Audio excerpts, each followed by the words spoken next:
My name is Elena Kovač, and I'm about to tell you about the moment that changed everything. But first, you need to know something about me. I'm the kind of person people don't really see. Not in a sad, feel-sorry-for-me way. I mean literally. My own mother looks right through me like I'm invisible. If this story hits home, tell me in the comments where you're watching from. Don't forget to like and subscribe. Every betrayal I share comes with a twist you won't see coming. 3 weeks ago, I was working my shift at the Daily Grind, a coffee shop 2 blocks from the VA hospital in downtown Portland.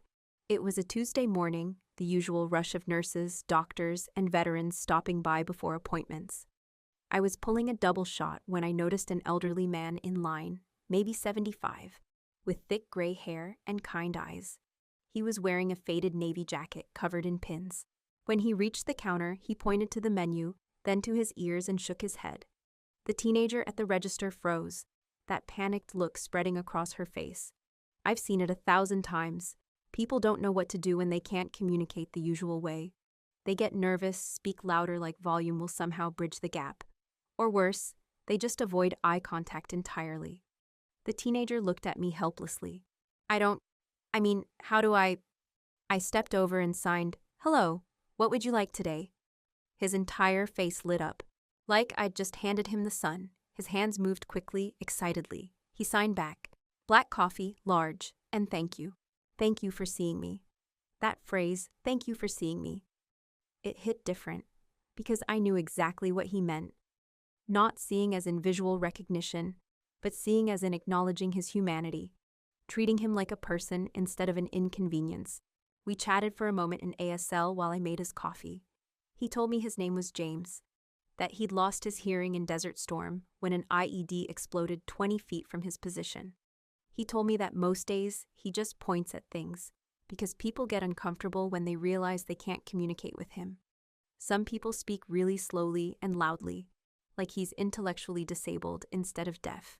Some just walk away. "You sign beautifully," he signed. "Where did you learn?" My father's best friend was deaf. He taught me that communication is about respect, not convenience. James's eyes got misty. "He taught you well. Most people don't bother." I told him to come back anytime, that I was always happy to sign, that he was welcome here. "You don't know what that means," he signed. "To be welcomed instead of tolerated." I did know. I knew exactly what that meant. As I handed him his coffee, I noticed another man watching us intently, mid-60s, silver hair, sharp jawline, wearing civilian clothes but standing with military posture. Something about the way he observed the interaction, not casual curiosity, but focused attention. James left, and the man approached the counter. He ordered a black coffee, then said, "That was beautiful, what you just did." "Just having a conversation," I said. "Not everyone bothers." He handed me his business card along with a 20 for a $4 coffee. "Keep the change." I glanced at the card after he left. General Robert Hayes, Defense Advisory Board. A 4-star general had just watched me sign "Hello" to a veteran, and I had no idea that this moment would unravel my entire life. Have you ever had someone notice you when your own family never did? Drop a comment below, because what happened next showed me the difference between being invisible and being truly seen. Let me back up and tell you about my family, or what's supposed to be my family. I'm 32, the younger daughter of Elena Kovač, who came to America from Croatia 35 years ago and never let anyone forget how hard she worked to build her life here. My father, Joseph, was a veteran, Army, served in the First Gulf War. He passed away 5 years ago from cancer. My older sister, Katerina, is 37, and she's what my mother calls the beautiful one. I'm the difficult one. My mother and sister run Kovač Catering, a business that does Croatian and Eastern European events all over Oregon and Washington. Weddings, corporate events, festivals. It's successful, really successful, and I helped build it. But you wouldn't know that from looking at the company website, where Katerina smiles in every photo and my mother is listed as founder and owner. My name appears once, in small print. Kitchen staff. I have a degree in business management and hospitality. I worked unpaid for 6 years developing menus, building client relationships, managing logistics. I was promised a partnership. Then one day my mother just gave it to Katerina instead. "She's more responsible," my mother said. "She understands the vision." What she meant was, Katerina looks like her, tall, blonde, sharp features. I look like my father, shorter, darker hair, softer edges. In my mother's eyes, that made me lesser. When I protested, she said I was ungrateful and entitled. So I left, got my own apartment, started working at the coffee shop, tried to build something separate. But in a city like Portland, barista wages don't go far. I was barely surviving. And now, Katerina's getting married. The wedding is in 3 weeks. Budget, $150,000, pulled directly from business accounts I helped fill. She's marrying Todd, a real estate developer who looks at me like I'm the help, which I guess I am now. Here's the thing that really hurts. Todd was my boyfriend first. 3 years I dated him. Then 6 months after my father died, when I was grieving and vulnerable, Katerina decided she wanted him. And my mother encouraged it. He's too ambitious for you anyway, my mother said. Katerina can keep up with a man like that. They got engaged 4 months later. I wasn't asked to be a bridesmaid. I was told I'd be working the wedding, serving food, cleaning up, staying in the back. But this morning, 1 week ago, something arrived that my mother and sister don't know about yet. A letter, formal military letterhead, an invitation to a memorial service for Viktor Petrov, my father's best friend from the service. Mr. Petrov was deaf, lost his hearing in combat 30 years ago. He was the kindest man I've ever known, and my family treated him like an embarrassment. After my father died, my mother banned Mr. Petrov from family gatherings. He makes people uncomfortable, she said, always signing, drawing attention. I was the only one who'd learned ASL to talk to him. Started when I was 16, kept it up for years. He was more family to me than my actual family. We'd meet for coffee every month, and he'd tell me stories about my father, the real version, not the sanitized one my mother preferred. 6 months ago, Mr. Petrov died. Heart attack. I wasn't told until after the funeral, and now this memorial service invitation, next Saturday, the same day as Katerina's wedding rehearsal.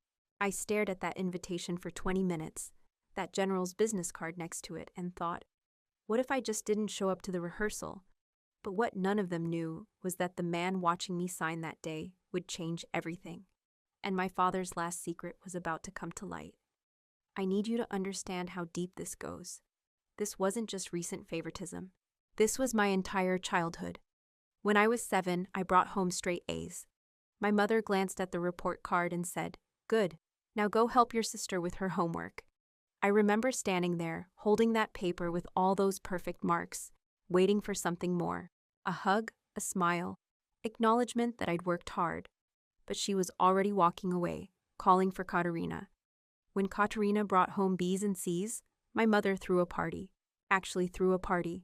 Invited neighbors over, made Croatian pastries, told everyone how proud she was. She's so well-rounded, she'd tell neighbors, beaming. Not just books, she's beautiful too. She has balance in her life. She knows what really matters. The implication was clear. I didn't know what really mattered. My grades were just compensation for not being pretty enough, charming enough, worthy enough. I wasn't beautiful. That was made clear early and often.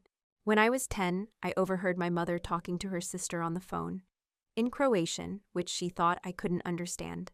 But I'd been teaching myself secretly, using library books and language tapes. Elena looks so much like Joseph's side, my mother said. Dark hair, that round face. Nothing like me, Katerina. Now, Katerina is mine. She has my features, my presence. People stop us on the street to say how alike we are. With Elena, people assume she's adopted.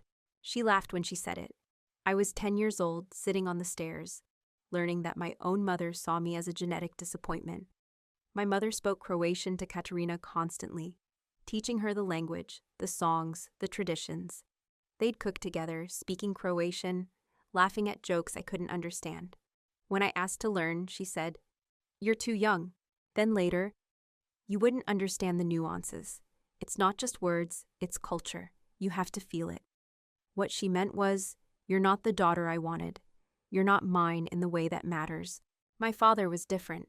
Quiet, gentle, didn't fight battles he couldn't win. But he saw me. He'd take me to the park, tell me I was smart, that I'd do something important one day. And he introduced me to Mr. Petrov. I was 14 when I first met Viktor Petrov. He came to our house for dinner, this broad-shouldered man with a beard and warm eyes that crinkled when he smiled. He wore his old navy jacket, the one with all the pins and ribbons. He couldn't hear, but he could read lips a little if you spoke slowly and faced him directly. My mother seated him at the far end of the table, away from the conversation. She and Katerina talked over him, around him, sometimes even about him as if he weren't sitting right there. "Joseph, does your friend need anything?" my mother would ask my father, instead of asking Mr. Petrov directly. My father looked sad watching it. Ashamed, maybe, but too worn down to fight. After dinner, Mr. Petrov sat alone in the living room, while my mother and sister cleaned up. I watched him from the doorway. He looked so isolated, so separate from everything happening around him. My father pulled me aside into the hallway. His eyes were red. "Victor is my best friend," he said quietly. "We served together in Kuwait. Desert Storm. We were in a convoy that got hit. Victor was in the vehicle behind mine. When the explosion happened, he could have stayed back, stayed safe. But he ran toward the fire. He pulled me out of a burning Humvee while rounds were still cooking off inside. He saved my life, Elena, and he lost his hearing doing it." I hadn't known that. My mother never talked about it. "Why doesn't he talk?" I asked. "He can't hear, Elena. The explosion damaged his inner ear completely. He's been deaf for 25 years. He can make sounds, but he can't hear himself, so he doesn't." "And your mother?" He trailed off, shaking his head. "She doesn't like him. She doesn't understand him, and she doesn't try. It's easier to exclude someone than to learn a new way of communicating." "Can I learn to talk to him?" My father's eyes filled with tears. He pulled me into a hug. "You'd do that? He's your best friend, and he seems really nice. He shouldn't have to sit alone." My father kissed the top of my head. "You have your grandfather's heart, Elena. Don't ever let anyone take that from you." I started learning ASL that week, borrowed books from the library, watched videos at the library computer lab during lunch period, practiced signs in the mirror. It was hard at first. ASL isn't just English with your hands. It's a completely different language with its own grammar and structure. 3 months later, when Mr. Petrov came to dinner again, I signed to him across the table. "Hello, Mr. Petrov. How are you today?" He dropped his fork, stared at me. Then his face crumpled and tears rolled down his cheeks. My mother looked alarmed. "Joseph, what's wrong with him?" "Nothing's wrong," my father said softly. "Everything's right." Mr. Petrov signed back to me, hands shaking. You learned for me." "Of course," I signed. "You're important to my dad. That makes you important to me. Your father said you were special. Now I know he was right. Thank you, Elena. Thank you for seeing me." There it was again, that phrase. Thank you for seeing me. From that day forward, Mr. Petrov wasn't just my father's friend. He was mine too. For the next 10 years, Mr. Petrov was my real family. He taught me about dignity, about standing up for yourself, about documentation. "Always write things down," he signed. "People forget promises. Paper doesn't." He told me stories about my father that my mother never mentioned. How my dad almost died protecting his unit. How he came home changed, quieter, struggling. How Mr. Petrov helped him through it. "Your father married your mother because she was strong," Mr. Petrov signed. But strong and kind aren't the same thing. When I was 18, I started working full-time at the family business. My mother promised that if I worked hard, learned every aspect, proved myself, I'd become a partner. I created 3 signature menu items that became our top sellers. I personally managed our 15 biggest clients. I designed the workflow system that cut our prep time by 30%. "Not yet," my mother always said. "You're not ready." Meanwhile, Katerina worked part-time, mostly doing social media and looking pretty at events. She took credit for my menu items. When clients complimented the food, she'd smile and say, "Thank you, I developed those recipes with my mother." I kept detailed records. Every recipe I created, dated and documented. Every client I brought in, every hour I worked. Mr. Petrov taught me that. "One day you'll need proof," he signed. "People like your mother rewrite history." When my father got sick, everything got worse. He had lung cancer, stage 4 by the time they caught it.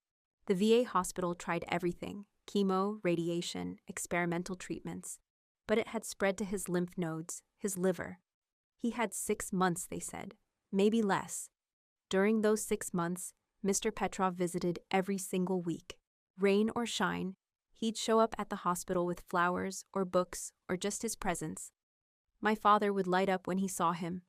They'd sit together for hours, my father speaking slowly so Mr. Petrov could read his lips, Mr. Petrov signing back, me translating when needed.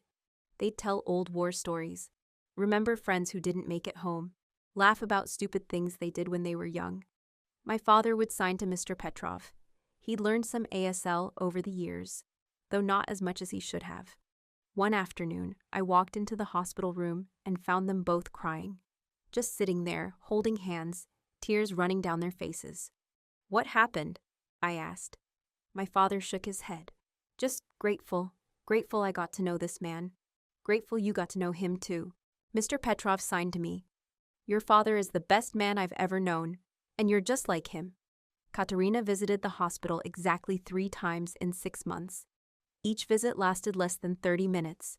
She'd stand in the doorway, uncomfortable, checking her phone, making excuses about why she had to leave. "It's too depressing," she told me once. "I can't handle seeing him like that." "He's our father," I said. "I know, but he's dying, Elena. What's the point of sitting there watching him die?" "The point is he's not alone," she rolled her eyes. "You always have to be the martyr, don't you?"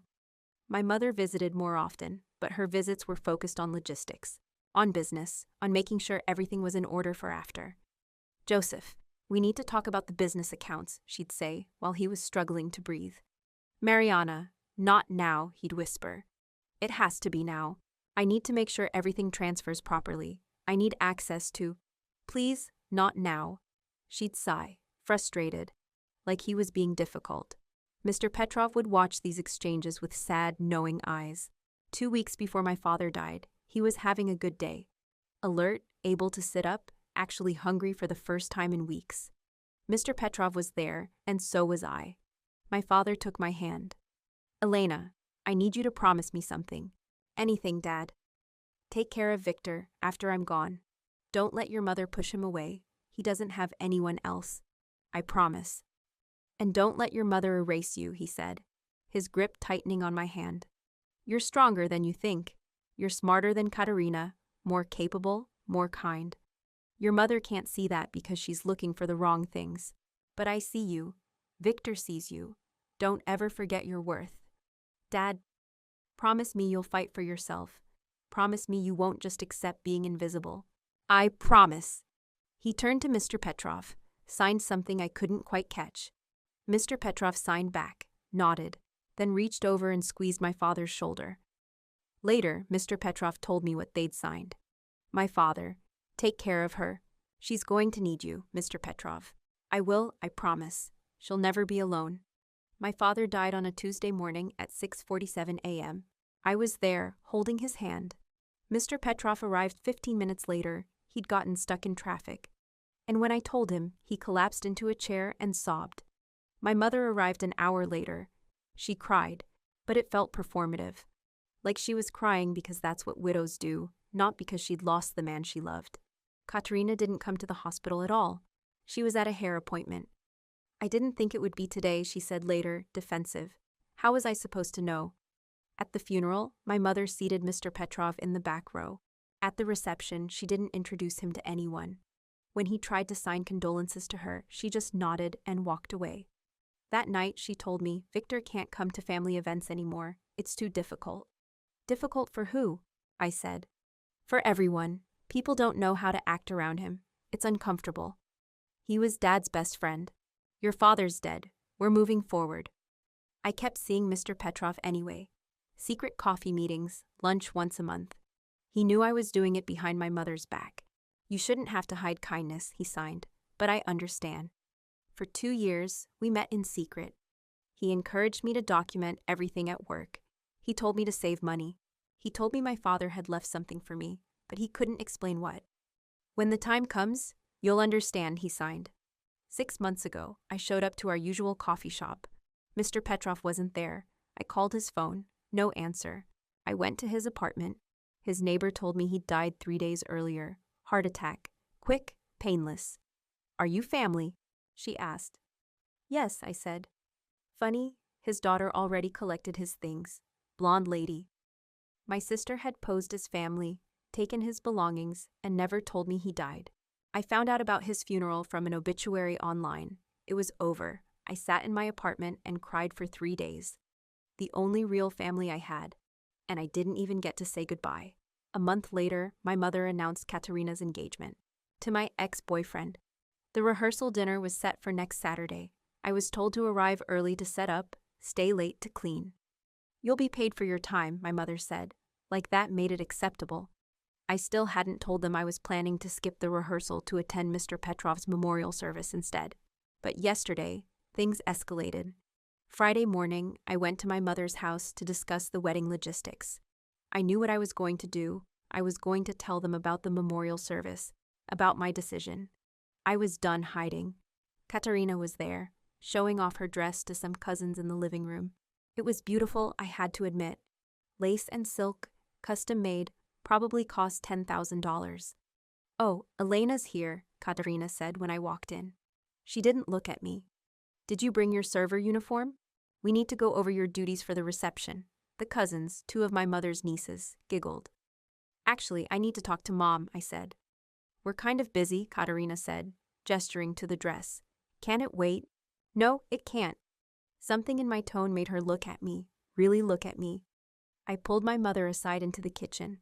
She was making coffee, irritated at the interruption. "What is it, Elena? I have a lot to do today." "I need to talk to you about next Saturday." "The rehearsal dinner." "Yes, we've been over this.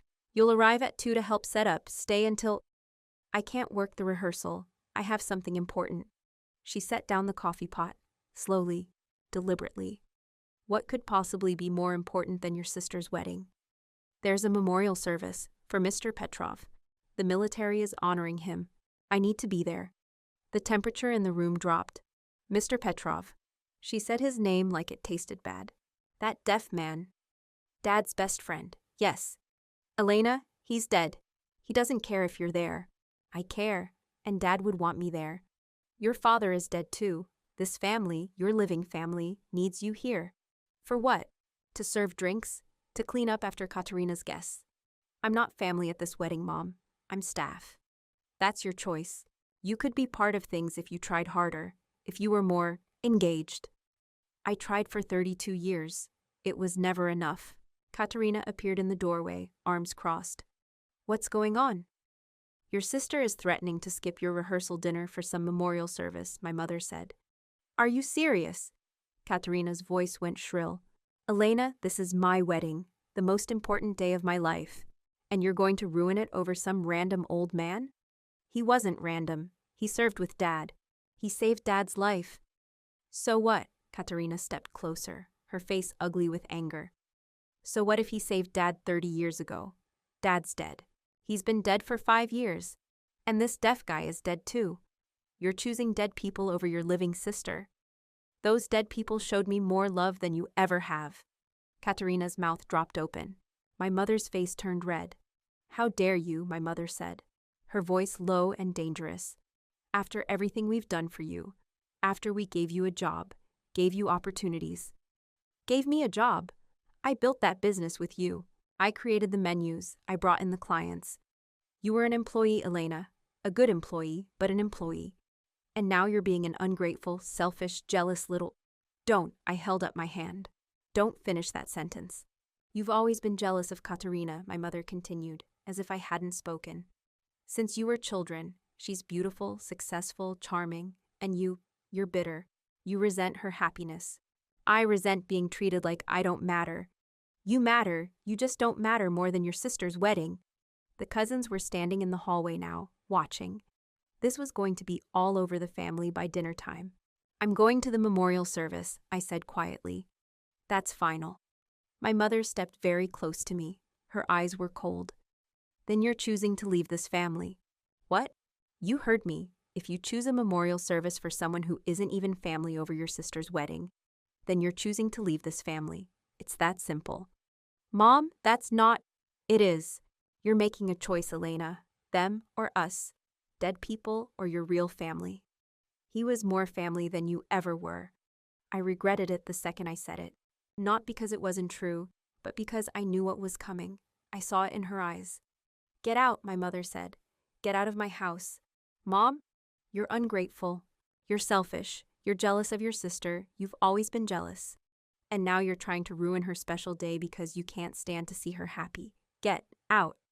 Katerina was smiling, actually smiling. "And don't bother coming back," my mother continued. "You're not welcome here anymore. You're not welcome at the wedding. You're fired from the business. As of this moment, you are not my daughter." The room was silent except for the ticking of the kitchen clock. "Fine," I said, "because you were never my mother." I walked out, got in my car, drove away. My hands were shaking so hard I had to pull over after 2 blocks. I sat in a parking lot and just breathed. I drove back to my apartment, shaking. My phone started buzzing, text after text from my mother, my sister, cousins, aunts. "You're being dramatic. Apologize to your mother. Katerina is heartbroken. This is so typical of you." I turned off my phone and sat in the dark. On my coffee table was the memorial invitation and General Hayes' business card. And in my closet, buried under old sweaters, was my father's footlocker. He'd left it to me 5 years ago, but it was locked, and I'd never found the key. Until tonight, I was crying, going through old photos, when I found my childhood diary. Inside, taped to the last page, was a small brass key. My hands shook as I opened the footlocker. Inside, my father's uniform, medals, a photo album, and a sealed manila envelope. The envelope had my name on it in my father's handwriting. I opened it. Letters, documents, and at the bottom, a business card for a lawyer. Estate of Joseph Kovač and Viktor Petrov. I couldn't breathe. On top of the documents was a handwritten note from my father. "Elena, if you're reading this, I'm gone.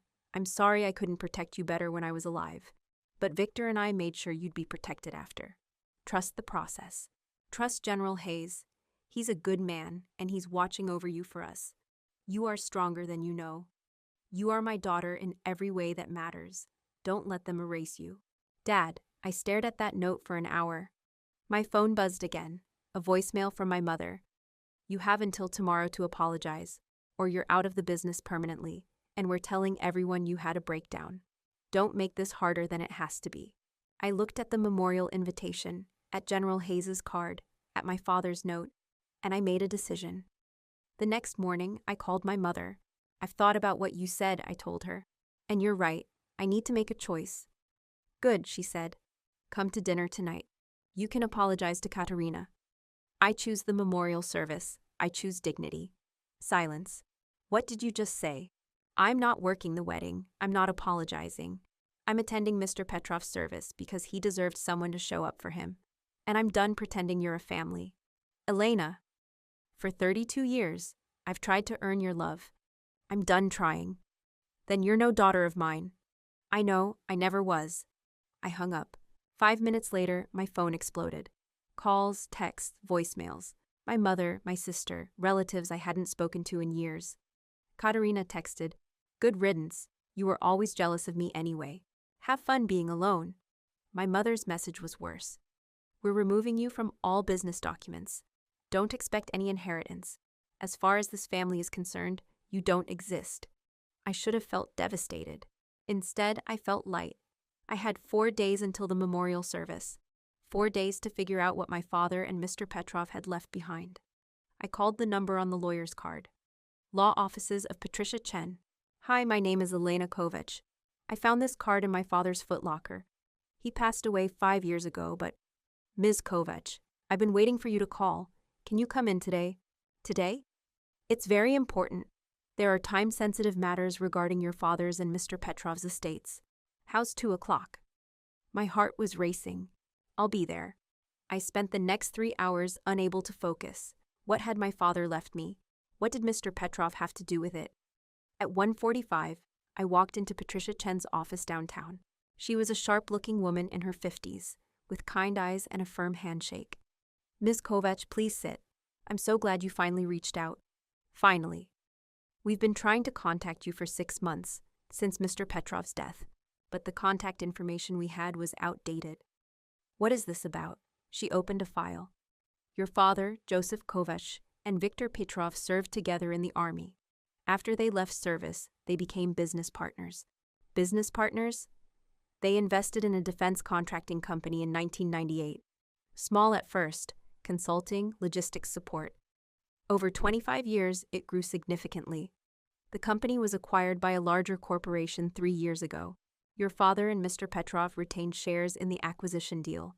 My mouth went dry. Those shares are now worth approximately $4.2 million. The room spun. $4 million? Your father passed away 5 years ago. His will stipulated that his shares would go to his children, but only if they maintained a relationship with Mr. Petrov and honored his service.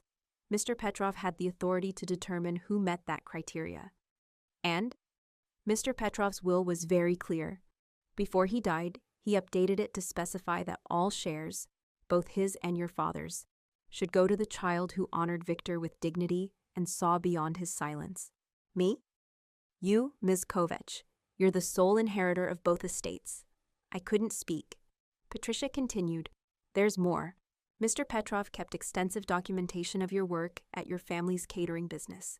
He had you followed, not in a creepy way, but he wanted to protect you. He documented your menu creations, client relationships, hours worked. He has dated records, photographs, client testimonials. She pulled out a thick folder. Based on this documentation and Oregon labor law, you have a significant legal claim to ownership of Kovač Catering. By our calculations, you're entitled to at least 40% equity. I don't understand. How did he get all this?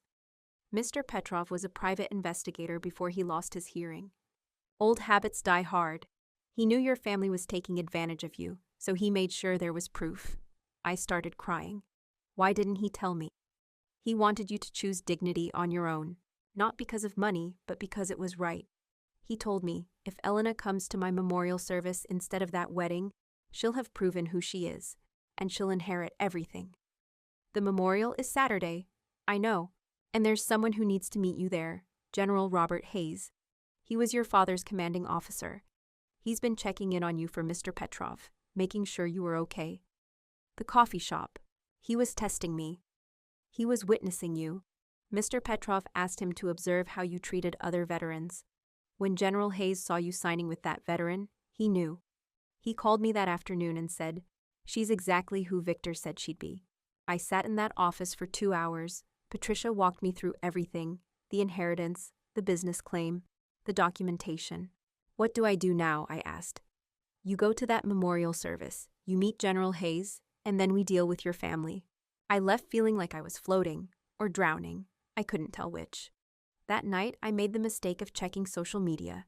Katerina had posted, When your own sister tries to sabotage your wedding because she's jealous, some people never grow up.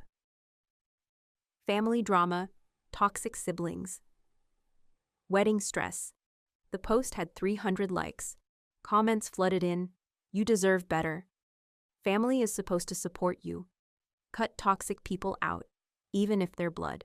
I wanted to reply, to scream the truth into the void. But Patricia's words echoed. Don't engage. Let them keep talking. It'll make what comes next even sweeter. Instead, I called General Hayes' number. He answered on the second ring. Ms. Kovač, I've been expecting your call. You knew. The whole time you knew. Victor told me about you years ago. When he asked me to check in after his death, I said yes. But I needed to see for myself who you were. That morning at the coffee shop told me everything. Why didn't you just tell me? Because Victor wanted you to choose the memorial service on your own. He said if you came despite everything, despite your family's pressure, despite the consequences, it would prove you understood what really mattered. And if I hadn't chosen the memorial, then the inheritance would have gone to veteran charities. Victor wasn't going to reward someone who couldn't stand up for what was right, even if it was his best friend's daughter. That's harsh. Your father and Victor were hard men who lived through hard things. They didn't believe in rewarding weakness, but they believed in you. What happens now? You come to the memorial Saturday.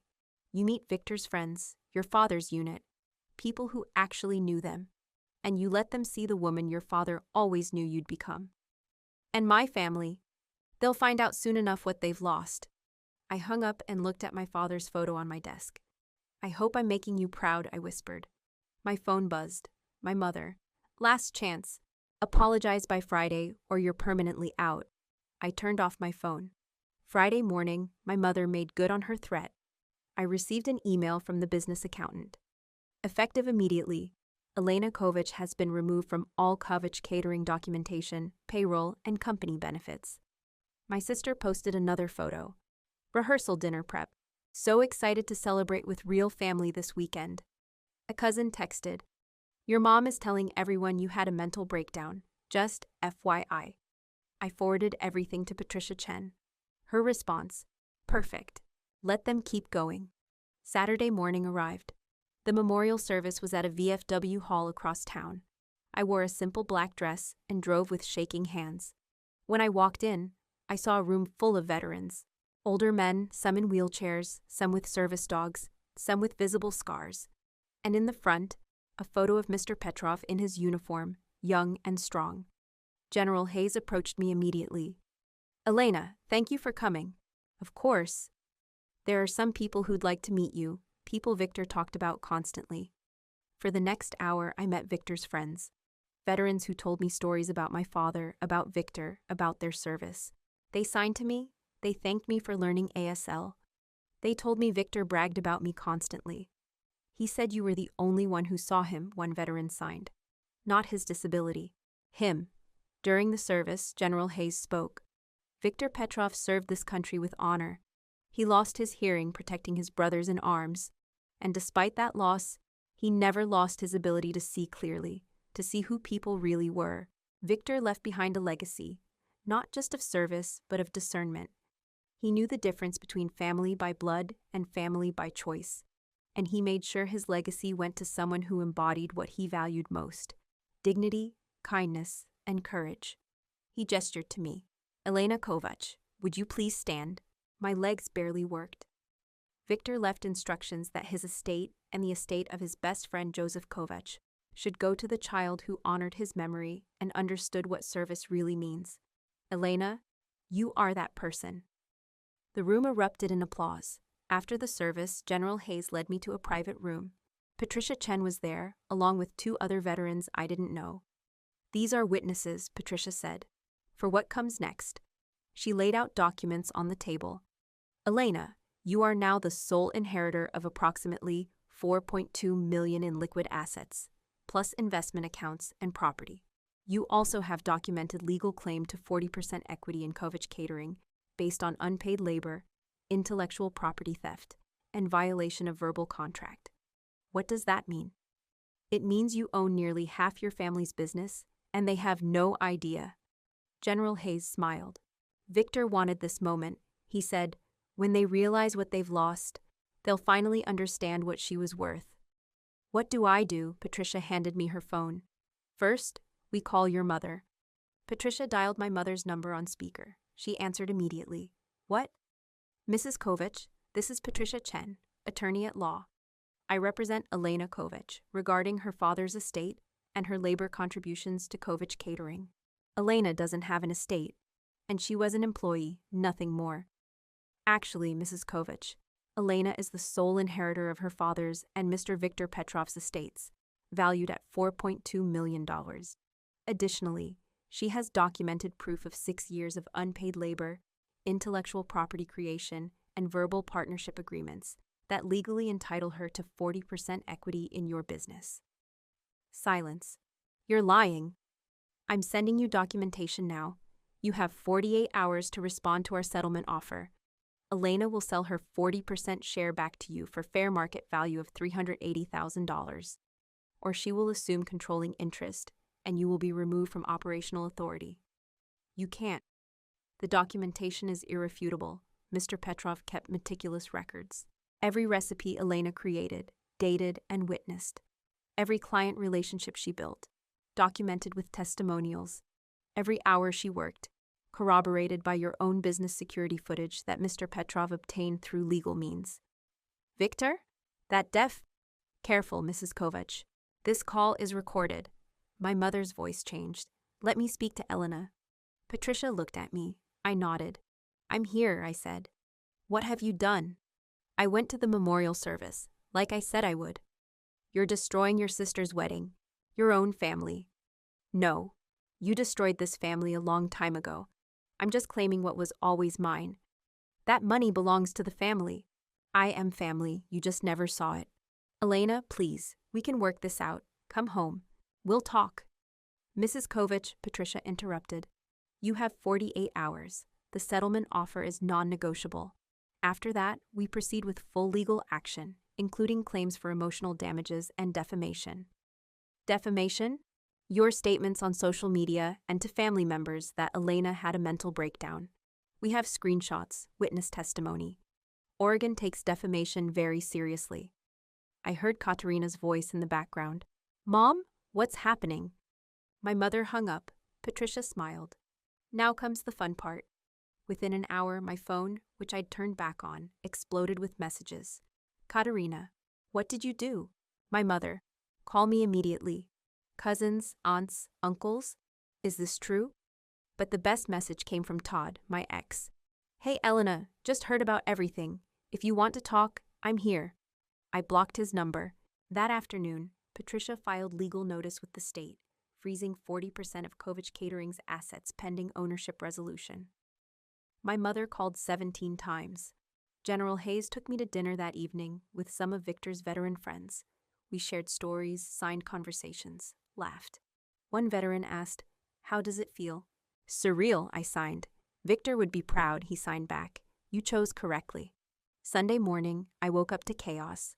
Katerina's Instagram, canceled, posted over her wedding venue photo.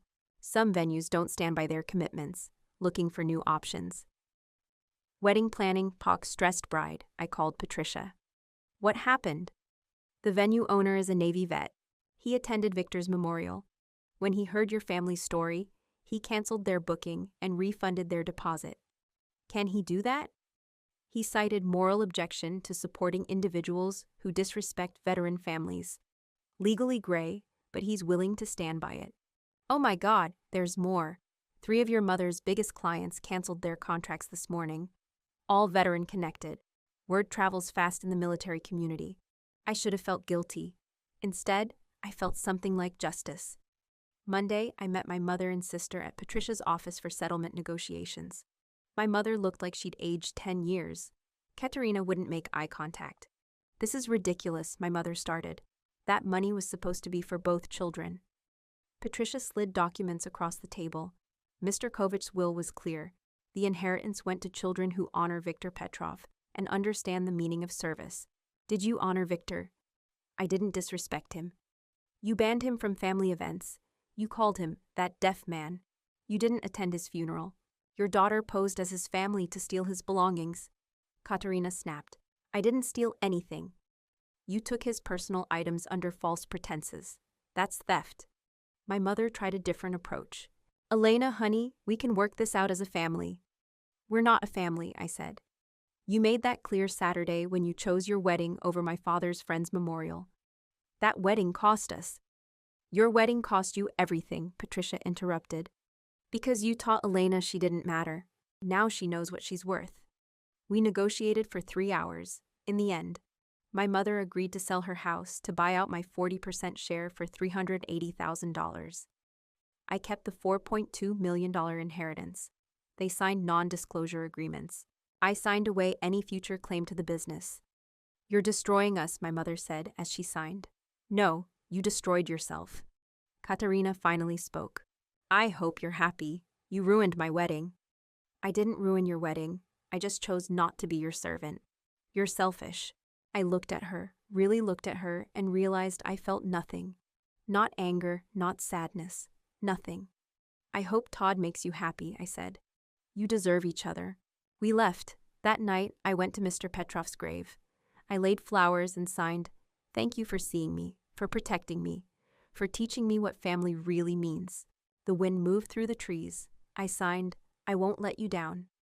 3 months later, I signed the final paperwork to establish the Petrov Foundation. Our mission, providing ASL training, employment services, and support for deaf veterans and their families. The first program, a catering service employing veteran families, teaching culinary skills, providing steady income. General Hayes agreed to serve on the board, Patricia too, and 7 of Victor's veteran friends. We rented commercial kitchen space in Portland, hired 3 deaf veterans as head chefs, created a training program. Within 6 months, we had 12 employees and contracts with 15 businesses. I moved into a 2-bedroom apartment downtown. Got a dog, a retired service dog named Major that Victor had always wanted me to have. Started seeing a therapist to work through everything. And I started dating Marcus, a veteran I met at the memorial service. He was kind, patient, funny. He'd lost his leg in Afghanistan, but never lost his smile. "Your family doesn't define you," he told me on our 3rd date. "Your choices do." Meanwhile, Katerina's wedding finally happened. 8 months late, budget slashed to $20,000. Half the guests, at a community center instead of the luxury venue. I saw the photos online. It looked nice. She looked happy enough. I didn't feel anything about it. Kovač Catering downsized significantly. They lost 60% of their clients. My mother had to sell the house and move into a smaller place. They still run the business, but it's a shadow of what it was. I heard through cousins that my mother tells people I stole her business with legal tricks. I don't care. 1 year after the memorial service, the Petrov Foundation held its first annual gala. We raised $200,000 for veteran services. General Hayes gave the keynote speech. 1 year ago, he said, Elena Kovač signed hello to a veteran in a coffee shop. That simple act of dignity changed everything, not because it was special, but because it was genuine. Viktor Petrov built his legacy on recognizing genuine people, and Elena embodies everything Viktor and her father believed in: service, dignity, and the courage to choose what's right over what's easy. The room, filled with veterans, donors, community leaders, gave a standing ovation. After the speeches, I noticed 2 people standing outside the venue windows. My mother and sister. They weren't invited. They just stood there, watching. Marcus touched my arm. "You okay?" "Yeah," I said. "I really am." I walked over to the memorial table where my father's photo sat next to Victor's, both in uniform. "We did it," I whispered. "The Petrov Foundation is real. We're helping people. And I'm finally living a life you'd be proud of." I signed to Victor's photo. "Thank you for teaching me to document everything. Thank you for seeing me when no one else did. Thank you for the inheritance. But more than that, thank you for showing me what real family looks like."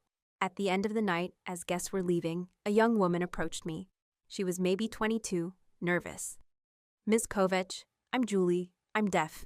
I just got out of the army. I saw online about your foundation's culinary program. Is it really free?" I signed. "Yes, completely free." "When can you start?" Her eyes filled with tears. "Really?" "Really. Victor believed everyone deserves to be seen. That's what we do here," she signed. "Thank you for seeing me." And there it was, that same phrase the veteran in the coffee shop had signed a year ago. The phrase that changed everything. 6 months after the gala, I ran into Todd at a coffee shop. He looked tired. "Elena, hi." "Todd, I heard about your foundation.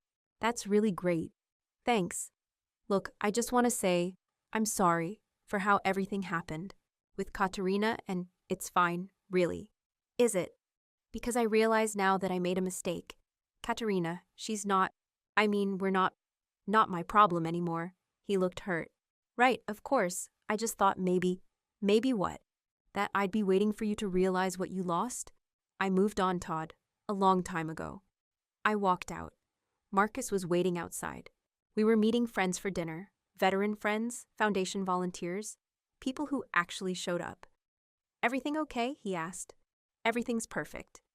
2 years after signing hello to that veteran in the coffee shop, I sat in my office at the Petrov Foundation headquarters. We'd expanded to 3 locations across Oregon: Portland, Eugene, and Salem. We employed 47 people, 32 of them veterans, 18 deaf, 12 who were both. We'd served over 200 families, provided over 15,000 hours of training, placed 63 veterans in permanent employment. On my wall, Victor's photo in his Navy uniform, my father's photo from his Army days, and a framed quote Victor had once signed to me during one of our coffee meetings. I'd written it down immediately after. "Family isn't who you're born to. It's who chooses to stand beside you when standing is hard."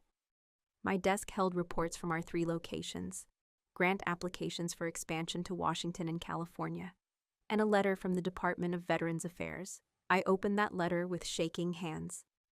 Dear Ms. Kovač, the Department of Veterans Affairs is pleased to inform you that the Petrov Foundation has been selected as a featured organization in our National Veteran Employment Initiative. Your innovative approach to veteran services, particularly your focus on deaf and disabled veterans, represents the best of what community-based support can achieve. We would like to feature your foundation in our quarterly newsletter, which reaches over 2 million veterans nationwide.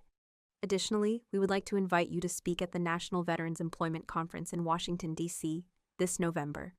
Your keynote address would focus on seeing beyond disability, creating inclusive veteran employment pathways. Please contact our office at your earliest convenience to discuss details. Sincerely, Dr. Rebecca Martinez, Director of Veteran Employment Services. I read it 3 times. Then I called General Hayes. Did you have anything to do with this? I asked when he answered. He laughed. I may have mentioned your work to a few people, but they chose you on merit, Elena. The Foundation's numbers speak for themselves. A keynote address in D.C., I've never done anything like that. Victor spoke at veteran conferences all the time. He'd sign, someone would voice for him, and he'd captivate entire rooms. You have his gift. You see people clearly, and you help them see themselves. You'll be brilliant. What if I'm not ready? Elena, you were ready the day you learned ASL for a man who wasn't even technically your family. You were ready when you chose a memorial service over your sister's wedding. You were ready when you took Victor's inheritance and turned it into something that helps hundreds of people. Stop questioning whether you're ready and start trusting that you've always been enough. I hung up crying. Good tears, grateful tears. That afternoon, my phone buzzed. A text from a number I didn't recognize. Hi, Elena. This is your cousin Rebecca. I know we haven't talked much, but I wanted you to know I'm proud of you. What you've built is incredible. I saw the article in the Oregonian about the foundation. I read every word twice. I'm sorry for not speaking up when your mom was treating you badly. I was scared of her, if I'm honest. She has a way of making you feel like you'll be next if you don't fall in line. But what you did, standing up for yourself, choosing your values over her approval, that was brave. You inspired me to set boundaries with my own mom, your aunt. It's been hard, but necessary.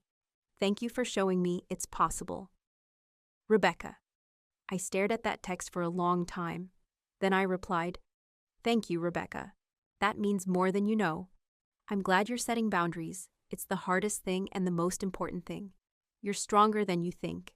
If you ever want to talk, I'm here. She responded immediately. Can I take you to coffee sometime? I'd like to hear about the foundation, and I'd like to apologize in person for not being the cousin you deserved. I'd love that, I wrote back. Because forgiveness isn't about pretending it didn't hurt. It's about choosing connection over bitterness when someone genuinely tries to make amends. Last week, I received a letter that I'd been half expecting, half dreading. My mother's handwriting on the envelope. Inside, a single page. Elena, I saw the article about your foundation in the newspaper, and the photo of you with the governor. Congratulations. I know things ended badly between us. I know I said things I shouldn't have said. Your sister's marriage isn't going well. Todd is not who she thought he was. The business is struggling. We had to let go of most of our staff.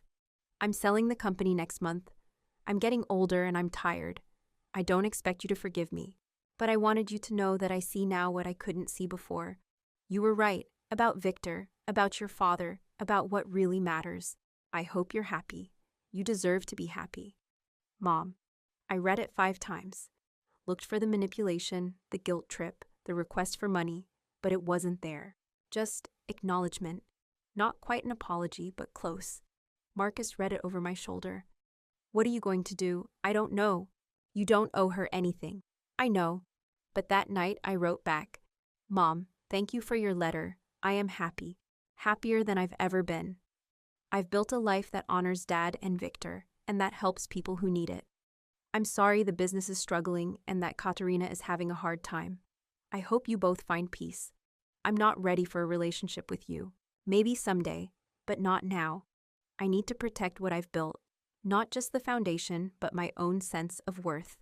For 32 years, I tried to earn your love by changing who I was. I'm not doing that anymore. I hope you can understand. Take care of yourself. Elena, I didn't hear back. but I felt lighter after sending it. General Hayes called to congratulate me. Victor would be so damn proud. Your father, too. I hope so. Elena, I've known a lot of soldiers in my life.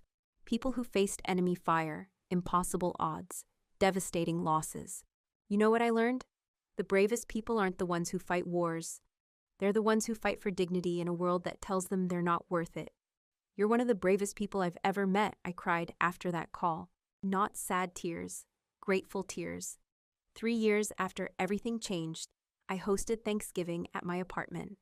Around my table, Marcus, General Hayes, and his wife, Patricia Chen, 5 veteran friends from the foundation, my cousin Rebecca and her family, and Julie, the young deaf veteran who'd been our first culinary student and was now our head of training.